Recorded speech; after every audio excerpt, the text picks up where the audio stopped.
네. 일본에서의 최원순의 활동들을 유학 중의 활동들을 살펴봤었고요. 이제 이번 시간에는 돌아와서 국내에서의 활동들을 좀 살펴보도록 하겠습니다. 특히나 유학을 마치고 돌아와서는 동아일보 기자를 하게 돼요. 동아일보 기자를 하면서 그는 또 많은 어려움을 겪게 되기도 하거든요. 그 어려움들은 또 어떤 것들이었는지, 또 그 안에서 또 어떤 활동들을 또 펼쳤고, 그리고 귀향해서 또 그는 어떻게 살았는지 함께 이 시간에 공부해 보도록 하겠습니다. 무명회입니다. 제 동아일보 기자로 입사를 한 것이 1923년입니다. 일본에서 유학을 마치고 돌아오자마자 동아일보 기자로 입사를 하게 돼요. 그리고 기자로, 특히 정치부 기자로 활동을 하면서 총독부 출입 기자로 활동을 하게 됩니다. 그러면서 신문, 잡지 기자들을 한꺼번에 어떤 모아서 단체로서의 힘을 좀 가져보자 라고 해서 이 무명회를 다시 조직하고 움직이게 되죠. 그리고 이 무명회에서 특히 조선 전체에 어려움을 겪고 있는 기아 문제에 대해서 우리가 대책을 한번 마련해보자. 특히 언론인이었기 때문에 언론이 갖고 있는 그 힘을 통해서 많은 사람들의 마음을 좀 움직여서 그 기아들의 문제를 어떻게 가난한 사람들의 문제를 해결해 볼까. 그 구심점에 또 이 최원순이 활동을 하고요. 그리고 뭐 임원으로서도 활동을 합니다. 네, 비단 그것만이 아니고요. 무명회 이후에 철필구락부, 구락부는 그룹의 일본식 발음을 구락부라고 하죠. 그래서 철필. 지금은 우리가 연필, 만년필, 볼펜, 다양한 필기도구를 활용해서 쓰지만 당시에는 특히 우리가 일본식으로 가리방이라고 하는 거 철필로 글씨를 써서 밑에 글이 써지면 그걸 이제 등사기로 밀어서 사용하는 형태였잖아요. 그래서 철필구락부.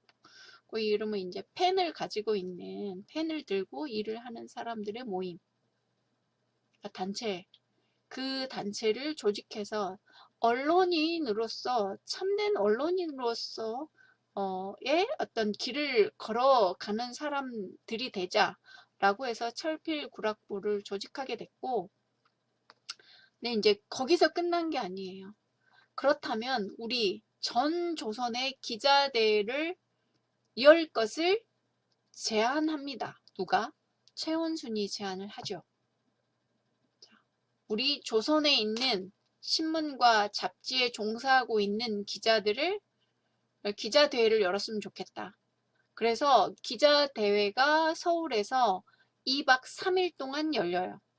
실제로 열립니다. 여기 안에서 이제 이 전조선 기자대회 또 대회 준비위원으로서 또 임원으로서 활동하면서 이 2박 3일의 전조선 기자대회를 아주 성황리에 언론사에서 획기적인 일이라고 할 수 있습니다. 대한민국 언론사에서 전국의 기자들이 서울에서 2박 3일 동안 모였는데 숫자가 조금씩 오락가락 하긴 하지만 400명, 500명의 기자들이 거기에 서울에서 다 모여서 기자대회를 엽니다.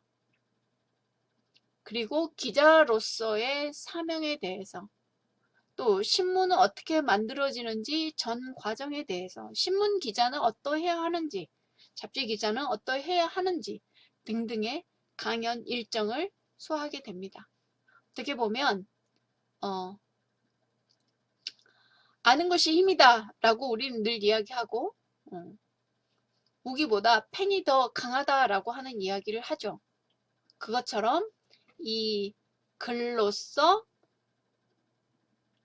자기 사명을 다하는 사람들이 되자라고 하는 대회가 열렸었다. 그것을 처음 제안하고 그리고 이것을 이끌 가고 기자대회가 열리는데 모든 것을 전력 투구했던 사람이 최원순이었고 그것이 성황리에 이루어졌다 라고 하는 것, 그것을 언론사, 대한민국 언론사 측면에서도 꼭 언론사라고 하는 측면에서뿐만 아니라 다른 이면에 그 조선 기자대가 갖고 있는 다른 이면의 것들에 대해서 곧 기자들이 글을 쓰기 때문에 총독부를 비판하거나 일제 식민 통치를 비판하거나 하는 글들을 얼마든지 기자가 마음 먹으면 쓸 수 있는 거죠. 그런 마음가짐을 다시 다지게 하는 대회였습니다. 그뿐 아니죠. 앞 시간에 제가 이 최원순을 이야기하면서 말씀을 드렸죠. 개벽에 이광수가 쓴 민족 개조론의 글이 얼마나 문제가 많은 글인지 라고 하는 것을 짚었던 최원순도 24년 10월에 세계 정세를 알리는 근본 중국 난동에 대하여, 자, 중국이 지금은 우리가 알고 있다시피 여러 소수민족들로 이루어져 있죠. 일본도 마찬가지인 것처럼 그때도 소수민족 간에 많은 다툼이 있었습니다. 서로. 그리고 나중에 이제 대만이 또 분리되어서 나오게 되잖아요. 자, 그 과정들에 대해서 이렇게 쓰고 있는, 특히 최원순 같은 경우는 중국의 어떤 그 사상의, 그러니까 나라가 표방하고 있는 정치 이념으로서 이 과정들을 파악하고 있는 글들을 여러 편 오랫동안 또 연재하기도 하고 그렇습니다.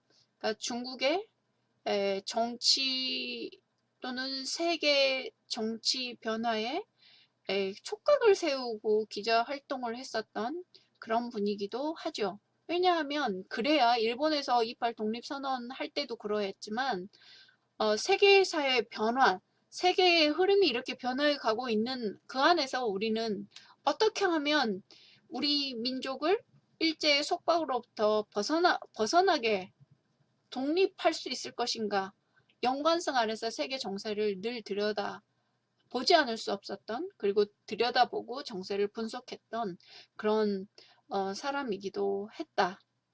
최원순이 그러했다. 그리고 요 앞에 이제 기자대 맥락하고 연결되어지는 지점이죠. 기자대 상무위원으로, 재정위원으로 실제로 이제 이 대회가 잘 이루어지게 했었다라고 말씀을 드렸고, 그 다음에 태평양 문제 연구회하고 조선사정연구회에서도 활동을 합니다. 여기에 같이 조선사정연구회나 태평양문제연구회는 우리가 역사적으로 정말 많이 들었던 사람들의 이름들이 여기 안에 다 같이 들어 있습니다. 안재홍, 조선일보 기자이기도 했죠. 신흥우, 최원순, 이종린, 네, 들어보셨죠? 앞에서도. 네, 이런 사람들이 함께 조선사정연구회는 조선의 사정을 조사해서 연구해보자. 근데 한편에서는 이걸 이제 학술적으로 우리가 조금 더 깊이 있게 다뤄보자 라고 하는 측면이었고, 또 이제 태평양 문제 연구소는 우리가 태평양이라고 하는 이 큰 해협을 사이에 두고 일어나는 요 주변에 정치 각축장, 어떤 세력 다툼, 이런 것들을 좀 첨예하게 예의주시하면서 그걸 들여볼 필요성이 있다라고 하는 관점에서 이것을 이제 우리가 연구해야 한다라고 하는 단체였죠. 그래서 그 조직해서 거기서 또 활동을 하기도 했었습니다. 그리고 지금 우리가 언론인으로서 계속 이제 그가 펼쳤던 활동들을 보고 있는데, 네, 총독부, 제가 정치부 기자였고 총독부를 출입한 기자였다라고 말씀을 드렸었잖아요. 자, 총독부 정치부 기자였다가 정치부장, 동아일보의 정치부장을 또 역임하게 되고, 이광수가 편집국장으로 있다가 나가서 최원순이 바로 편집국장 대리에서 이 신문 전체의 편집을 관여하기도 하였습니다. 그러다가 26년 8월 22일자 횡설수설이라는 난 여기에 보면 어떤 총평이라고 할 수 있겠죠. 지금으로 치면 전체에 대한 총평. 거기에 보면 이 총독 일제의 식민 통치가 어떻게 벌어지고 있는지를 아주 신랄하게 비판하고 있는 글입니다. 그런데 신문 논설위원으로서 활동을 했었기 때문에 자, 이게 이 기사로 인해서 구속이 되고 투옥이 되었고 그랬었지만 그렇지 않았으면 이제 이 구체적으로 이 기사를 누가 썼는지는 우리가 몰랐을 수 있는데 그대로 날짜와 그리고 요 기사의 문제들을 거론하고 재판을 받고 투옥이 되었었기 때문에 알 수 있습니다. 왜냐하면 논설위원이 한두 명이 아니니까 서너 명이 돌아가면서 이 글을 쓰거든요. 이 글은 바로 이제 최원순이 쓴 글이에요. 보면 부내 서울이죠. 서울 종로서에는 네, 지속적으로 대검거를 행하는 중이라고. 자, 누구를 검거하겠습니까? 그 다음에 평온무사하다는 총독 정치하에서 또 무슨 중대 사건이 계속 속출하였나. 주의자는 검거. 네. 이때의 주의자는 독립운동의 한 방법으로서 가지고 들어온 이론. 이걸 이제 사회주의, 공산주의였죠. 그때 당시에. 검거, 언론 기관은 정지 아니면 금지. 네. 출판을 못하게 하는 거죠. 신문사 금지 또는 출판 정지. 이걸 내려보게 되고 집회 그리고 단체는 시위나 이런 걸 일체 하지 못하게 하고 또는 간판은 그러니까 강압 통치를 하면서 간판은 겉으로 내세우고 있는 것은 문화 정치를 한다. 계속 이제 비꼬는 거죠. 잘못하고 있었던 거. 그러면 이제 제일 뒤쪽으로 좀 와볼까요? 현아 총독 정치는 조선인을 이롭게 하고 이익해 하는 인사는 박해하고 굴복 배척하면서도 박해하고 배척하면서도 조선인을 해체하고 그죠? 조선인을 해하고 또 이익이 돌아가지 않게 하는 놈들은 절대적으로 보호하는 방침이라고. 그건 뭐예요? 네.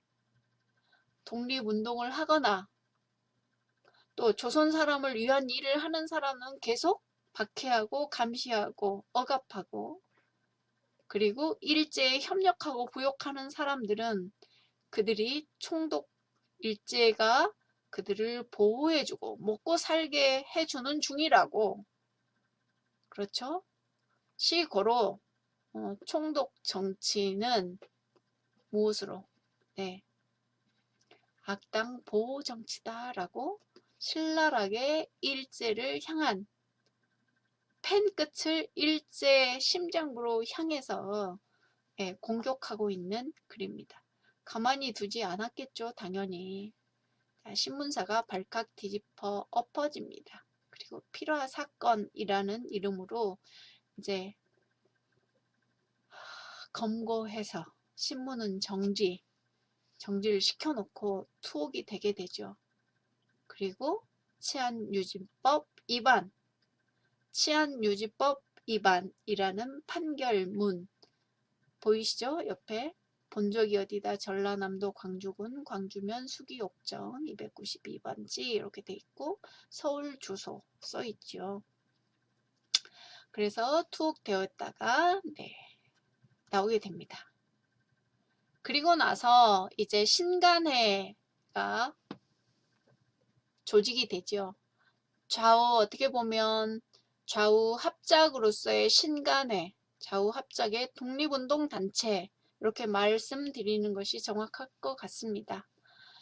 신간회 발기인으로 참여를 하게 되는데요. 발기인으로 그리고 임원으로 참여해서 신간회에서도 역시 구심점 역할 또 본인의 소명을 다하게 됩니다. 그래서 신간회 창립 강령을 보면 우리는 정치적, 경제적 각성을 촉진하고 우리는 단결을 확고히 하며 기회주의를 일절 부인한다.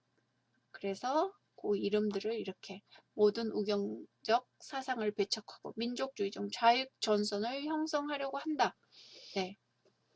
라고 해서 단체를 조직해서 활동을 하게 되죠.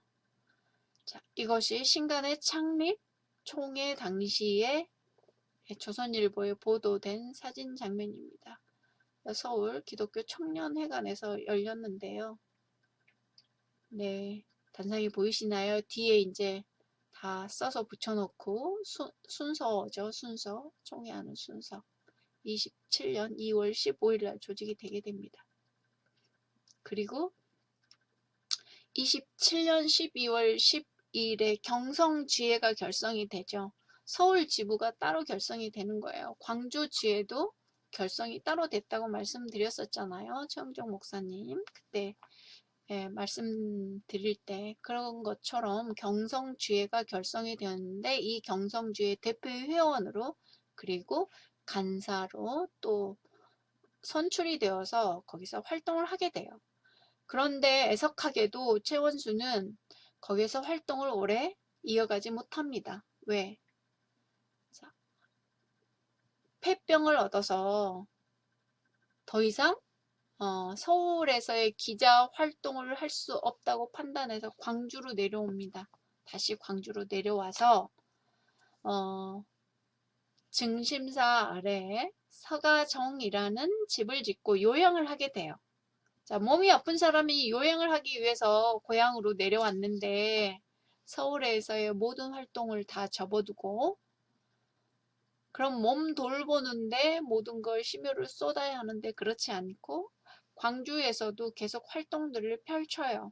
고흥에도 가고 보성에도 가고 그리고 본인이 필요하는 곳에 또 서울로도 갔다 오고 뭐 이런 활동들을 계속 이어나갑니다.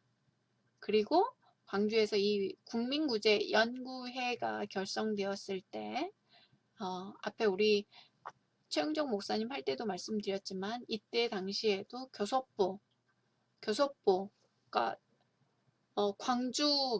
광주부하고 교섭도 할 뿐만 아니라 총독부하고도 교섭을 했었던 사람이죠. 중앙에서 활동을 했었기 때문에 그의 명성을 익히 전국적으로 알려져 있었고 그래서 이제 활동의 폭이 넓기 때문에 교섭부원으로서 활동을 하게 되었습니다. 그리고 정말 가난한 사람들 흙집을 짓고 오막살이를 짓고 살았던 사람들의 집을 강제로 다 일제 철거해버리고 가끔 지금도 보도에 나오는 거잖아요. 철거민들 그냥 강제 집행이라는 이름으로 다 철거해서 그들의 삶의 문제를 해결해 주지 못하고 있는 문제 상황이 다르다고는 하지만 그때에도 이 800명 정도가 광주 시내에 유랑했다는 거죠. 오갈 데가 없으니까. 그래서 이것을 해결하기 위해서 나섰던 사람들의 구심점 역할을 했었던 사람이 최원순이었고요. 계속 대책을 세우라고 요구를 하고 교섭본이었기 때문에 직접 이제 계속 광주군, 광주부를 찾아다니면서 빨리 해결하라고 요구를 하지만 그게 또 요구가 받아들여지지 않고 대책을 그럼 우리가 세우자라고 해서 대책을 세운다고 하니까 이 가난한 사람들이 오갈 데 없는 사람들, 집 없이 떠도는 사람들이 이제 또 이 모이는 데마다 몰려들어서 무슨 좋은 해결책이 나오지 않을까 기대감을 갖고 몰려들기도 했습니다. 이 기사는 아래 하단에 보면 이제 그 전염병에 걸렸고 막 이런 사람들을 치료해주고 있는 그런 광경인데 지금 아래 하단에 여러분 보기에는 이미지가 잘 안 보일 수는 있지만 현덕신 선생으로 보입니다. 이들을 치료해주고 지금 이 떠돌아다니고 있는 가난한 사람들의 모습들을 이렇게 그래서 이게 이제 전체적으로 퍼져요. 조선사회에. 그래서 최원수는 이 국민 문제를 해결하기 위해서 같이 이제 전국 지상 대토론회가 열리는데 거기에도 이 문제를 가장 우선적으로 좀 해결해 달라 해결해야 한다라고 하는 이야기를 또 싫습니다. 그러니까 본인이 뭐 눈 감으면 안 보이겠죠. 근데 눈 감지 않고 함께 더불어 살아야 한다라고 하는 공동체 정신, 그리고 특히 이제 총독이 광주에 내려왔을 때 직접 총독에게 요구를 했었던 거죠. 이 문제 해결해라. 총독부에 총독이 내려온 거예요. 시찰 중에 내려오니까 9월 8일 날, 32년 9월 8일 날 오니까 직접 이렇게 찾아가서 이 문제 해결해 달라 라고 계속 요구하니까 총독이 오케이 한 거예요. 그리고 당시 보도는 임정으로 결정될 것 같다. 총독이 이렇게 말하고 갔는데도 광주읍 당국이 그것을 해결해 주지 않아요. 그래서 우선적으로 이제 국민 꾸준한 활동 건강을 축원한다라고 또 이렇게 이야기하지만 실제로 이제 문제를 해결해 주지 않으니까 국민구제연구회 회원들이 호주머니를 털어서 30가구의 집을 지어줘요. 집 30채를 지어준 거예요. 물론 우리들이 생각하고 있는 그런 멋진 집은 아니지만 한겨울 추위를 피할 수 있고, 그리고 가족들이 들어가서 발을 뻗고 잠을 잘 수 있도록 30여 집을 이 사람들이 집을 지어주는 거예요. 이런 모습을 광주가 갖고 있었고, 그리고 구제연구회 회원들이 서로 함께 활동을 했었다라고 하는 측면에서 말씀을 드린 거고요. 또 하나의 단체가 있습니다. 계유구락부, 계유년에 만들어진 단체라고 해서 계유구락부가 있는데, 이 사진은 여러분 그냥 잘 안 보이시지만 광주 지역사회의 유지들이었다. 광주 부자들이었고, 광주의 지식인들이었고, 그리고 광주의 기관에 있었던 사람들이라고 생각하시면 될 것 같아요. 그 중에 제가 이렇게 밝혀서 적어본 사람들입니다. 네. 판사도 있죠, 변호사도 있죠, 병원 의사도 있고요. 그리고 신문사, 그리고 은행. 자, 여기서 김신석 호남은행 전무는 네, 국회의원 김무성의 조부 되겠습니다. 양태승, 고창고보 교장 최영우, 최영균, 김흥무, 김흥렬. 김흥렬 똑같이 겹쳤네요. 부의회 의원이면서 자의원이기도 하고, 네, 최종기 정모, 광주 지역사회 유지들이 또 이분들은 어떤 일들을 했냐면 주로 이제 강연회를 많이 했습니다. 강연회 서울에 물론 여기에 계신 분도 했지만 지금 여기 보여지는 것처럼 김현준이라든지 이관구라든지 서춘은 조선청년 독립단에도 이름이 올린 분이고요. 김현준도 같이 활동을 했었던 사람 중에 한 사람들이죠. 이 사람들을 광주로 모셔서 오게 해서 많은 광주 사람들에게, 광주 공립보통학교니까 서석초등학교에서 열렸는데 이때도 굉장히 대성황을 이루었다. 700명이 모였다라고 하는 거예요. 광주 인구가 3만 정도밖에 되지 않았던 때입니다. 그러면 지적 목마름, 세상의 변화에 또는 알고자 하는 욕망들이 가득했던 당시였다라고 또 우리가 추론이 가능합니다. 계유구락부에서 한 일들은 이렇게 빈민구제 활동과 계몽운동, 특히 이제 중앙에 있는 분들을 광주로 계속 초청해서 광주에서 강연을 할 수 있도록 했는데, 자, 그게 가능했었던 이유는 뭘까요? 네, 최원순이 서울의 중앙에서 활동을 했고, 그가 맺고 있었던 관계들, 인맥들이죠, 인맥들. 그것들로 인해서 광주에 오셔서 이렇게 해주십사라고 하면, 물론 이제 교통비나 뭐 이런 건 또 드렸겠지만, 그래도 그분들을 광주로 내려오게 해서 지적 뭔가론과 세상의 변화, 우리가 어떻게 대처하고 우리의 삶을 꾸려갈 것인지에 대한 고민들, 또 경제적인 문제들, 이런 것들을 풀어나갈 수 있도록 한 것이 교육구락부가 활동한 큰 포인트였다, 이렇게 이야기할 수 있을 것 같습니다. 최원수는 말씀드렸던 것처럼 몸에 건강이 좋지 않아서 중앙회에서의 모든 활동을 접고 광주로 귀향했다라고 말씀드렸잖아요. 그리고 서가정을 짓고 거기에서 요양하면서도 이런 광주 지역사회 그리고 서울에 부르는 곳에 또는 필요하는 곳에 본인이 할 수 있는 역할들을 다 하다가 네, 만 40이 되던 해 이렇게 세상을 떠나게 됐습니다. 그러니까 이를테면 우리가 폐결핵이라고 할 수 있겠죠. 폐결핵을 앓다가 세상을 떠났는데 옆에 지금 한자로 써져 있는 글씨가 최응종 목사님의 추도문입니다. 자필로 쓴 글씨인데 홀로 독학해서 유학을 가서 민족의 큰 뜻을 품고 유학을 해서 그리고 기자로서 그 펜으로 세상을 이롭게 하기 위해서 애썼던 사람 그리고 최사전 비문을 다시 한국으로 조선으로 일제가 몰래 가져간 거거든요. 광주에 있었던 이 최사전 비문을.